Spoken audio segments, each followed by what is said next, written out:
everyone, welcome to another video on building a stronger bond. I'm yours truly, Coach Sue, your certified relationship coach, and today we are going to look at a very interesting topic. But before we do that, remember the link to my website is in the description below. You can go ahead and check it out. And so without further ado, let us go straight into the topic. So today we are going to look at, is reconciliation possible after infidelity? That's a good question. Now I'm going to give you a few to type your response in the comment section below. Type your answer. Is reconciliation possible after infidelity? Well, I have two answers to that question. It's a yes and a no. Now, before we go any further, let us try to dissect the difference between yes, reconciliation is possible after infidelity versus no, it's not possible. So let us first look at no. No, why wouldn't reconciliation be possible after infidelity? In my previous video, I did a video on the number one reason for divorce in the US, and it was not infidelity, right? You can go back and watch my previous video. Infidelity was not the number one reason. So it's fair to draw the conclusion that people do reconcile after infidelity, since it's not the number one reason. If you want to know what the number one reason is, go ahead and watch my previous video and you can dissect that. So since infidelity is not the number one reason for divorce in the US, this is telling me something. It's telling me that reconciliation is possible. And it's also telling me that reconciliation might not be possible after infidelity. So first we said we're going to look at why it might not be possible. Now there are many reasons, and probably no reasons, why persons might engage in infidelity. Sometimes it might just be going through a bad phase, just poor decision, just jumping the gun too quick. Like, for example, if you're having conflict or disagreement. And so these are some of the things that can lead you to just indulge in infidelity activities. As well, you might just be a serial, I don't want to say that. Okay, you might just be a person who just constantly commits infidelity. You're just not normally a faithful partner. And this can be because of practice. Like, you get accustomed to your behavior and attitude, and so it becomes a part of you, and so it's just constant. It doesn't matter what relationship you're in, your state of mind is just not being committed.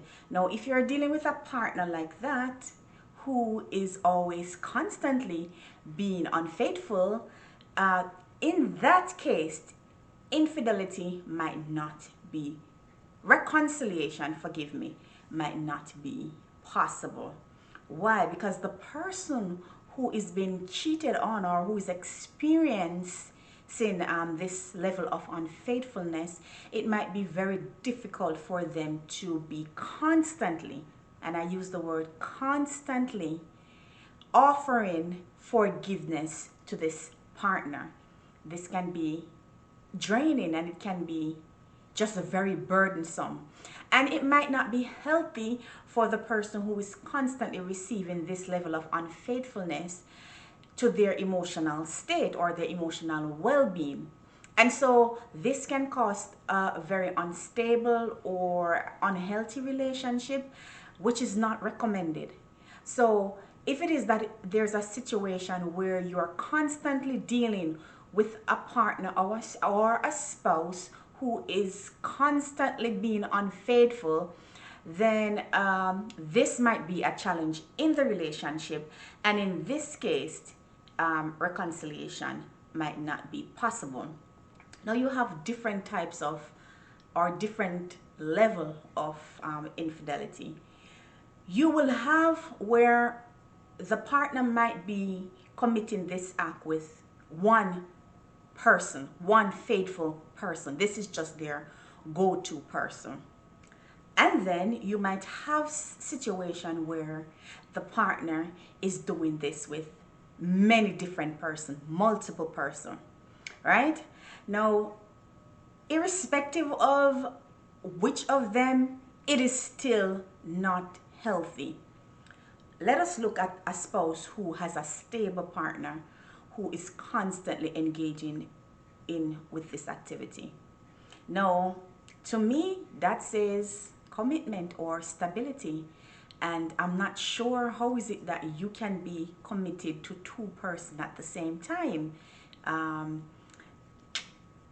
You might be a little bit more into one than you are with the other. And so if it is that if you're experiencing any level of infidelity in your relationship and your partner is constantly committing this infidelity with one particular person, to me that says that there's a level of commitment. There's a level of commitment there.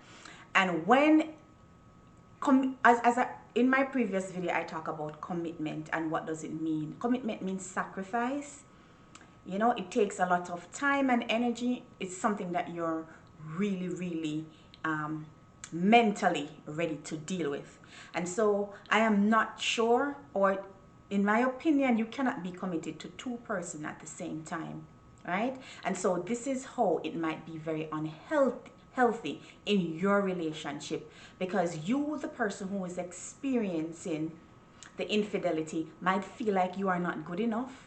You are not, there are so many things that can go through your mind. You're not good enough. You are probably, for a female, you might say, well, I am not beautiful enough. I cannot offer what is it that my partner is looking for. And as well as for the female, they may feel a level of insecurity, feeling that they are not mature enough or man enough, and so they're not meeting their obligation as a spouse.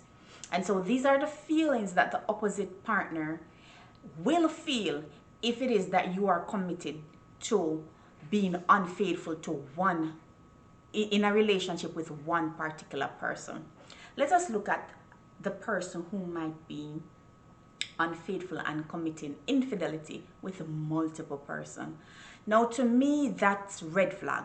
That is saying to me that something is wrong with the person themselves. There is some other sort of emotional or psychological state that is taking place in that person's mind. And so it might be that they do not feel secure, and so for them, committing or engaging in activities with multiple partner, in their mind, not that it's really the truth, but in their mind, it's giving them a sense of macho or a sense of belonging or a sense of fulfillment, when in truth and in fact, that is not the case. Because if that was the case, then they would not have been in relationship with multiple partners in the first place, right?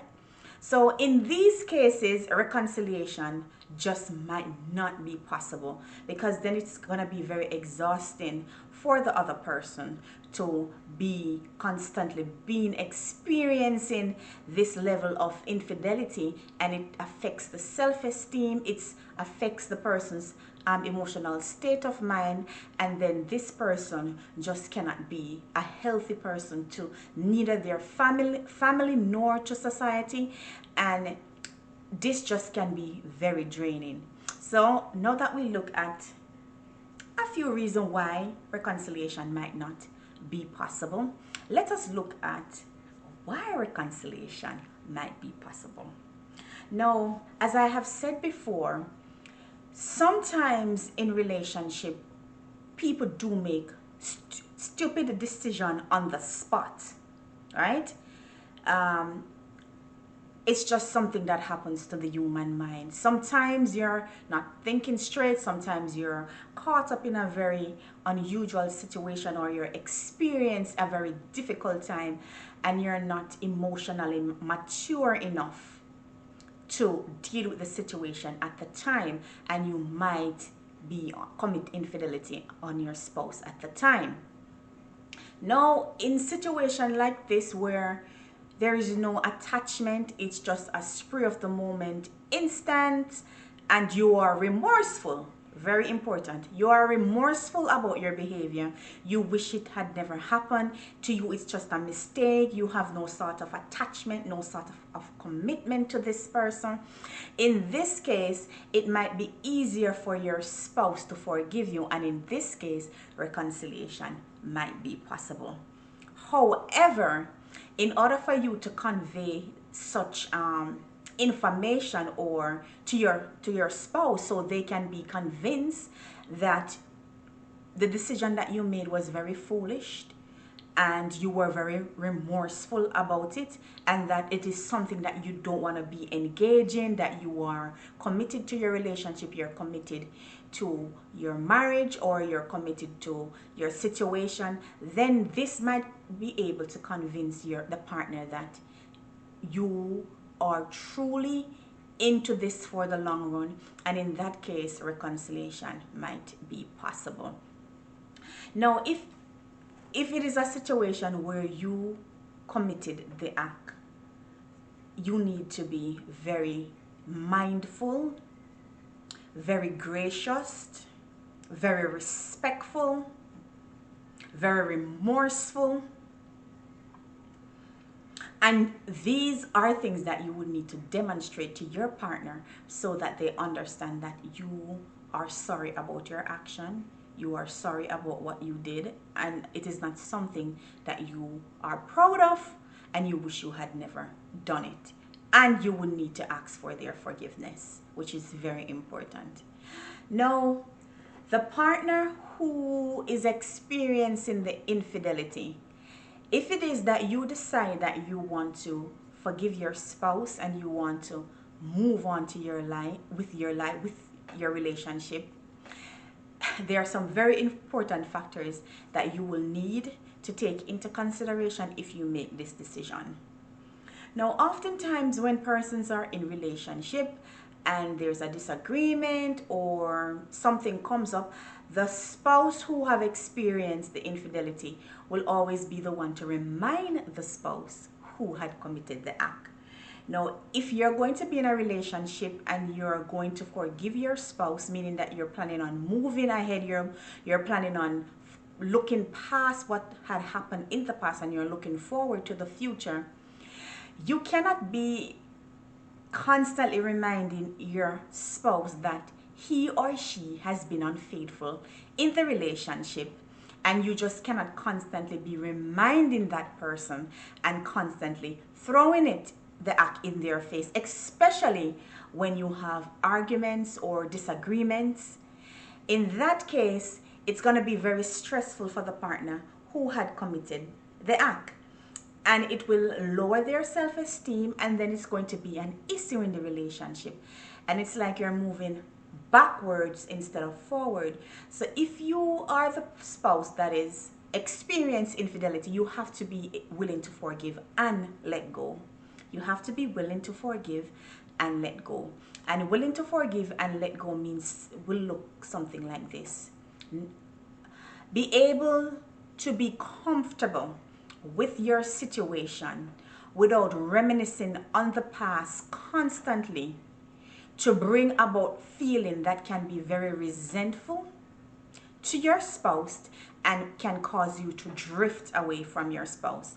So you have to be mindful of this. So if you're the spouse that is going to do the forgiving, you have to commit. You have to make up in your mind and make the commitment. You're committed to moving from one point in your relationship to the other, and that looks like not constantly reminding the spouse who had committed the infidelity about his or her past, right? While the spouse that is experienced or has experienced the infidelity might feel that they are entitled or they have a right to act or say certain things because the spouse who committed the infidelity are at fault, then this can be a problem, and then the relationship might not be viable, and that is when reconciliation might not be possible.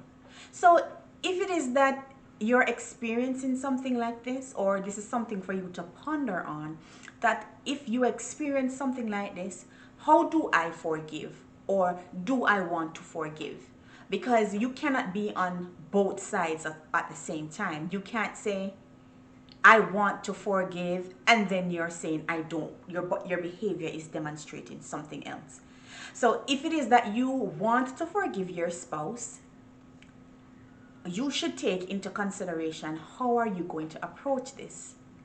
How are you going to approach this? So reconciliation is possible if both partners or both spouse are committed. I repeat, are committed to the process. And the spouse that is receiving the forgiveness, this should be on the understanding that I have made a mistake in the past. I want to move on with my spouse and my partner, and I want to make this relationship work. Meaning that you're going to commit to yourself that this is something that you don't want to happen again. This is something that you don't see repeating in the future. And this takes emotional maturity, because if it is that you commit infidelity one time and then you constantly committing it, it means that you're not at that emotional state where you're mature enough to deal with your issues, your problem, to deal with your relationship. Because remember, infidelity does not solve problem. Infidelity does not solve problem. So this means that you have to take a step back, get deep into your problem solving skills, because relationship is commitment, and relationship is never normally always on a high. So it doesn't mean that every time my relationship is not on a high that I am going to do something foolish or something not so smart, right? So you have to be at a state in your life where your problem solving skills comes into effect now.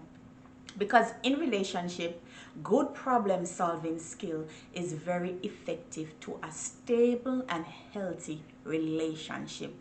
Good problem solving skills is important to a healthy and stable relationship. So this would mean that you have to tap into your problem solving skills. Tap into your skills. You will have to develop those skills.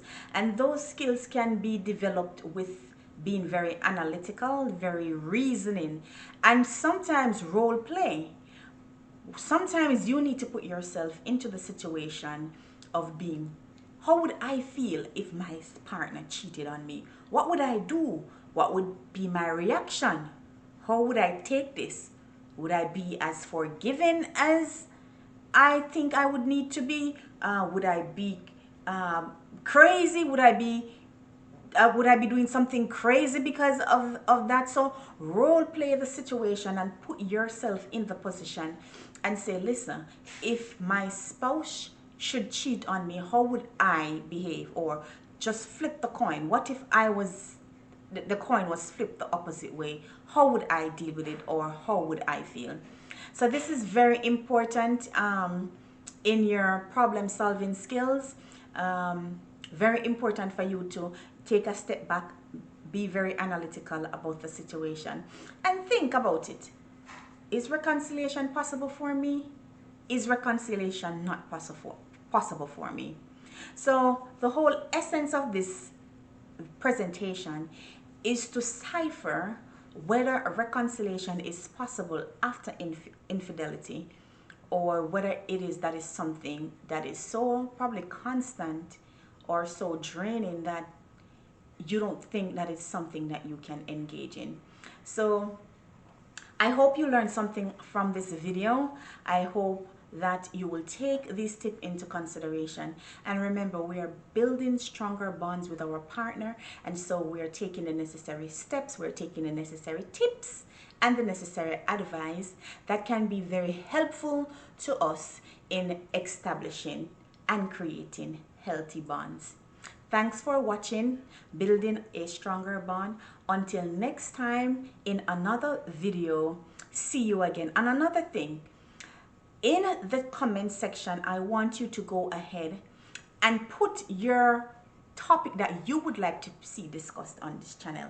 If there's anything that you would like to hear discussed on this channel, please put it in the comment section, and next time it just might be that topic. Until then, have a good one. Bye.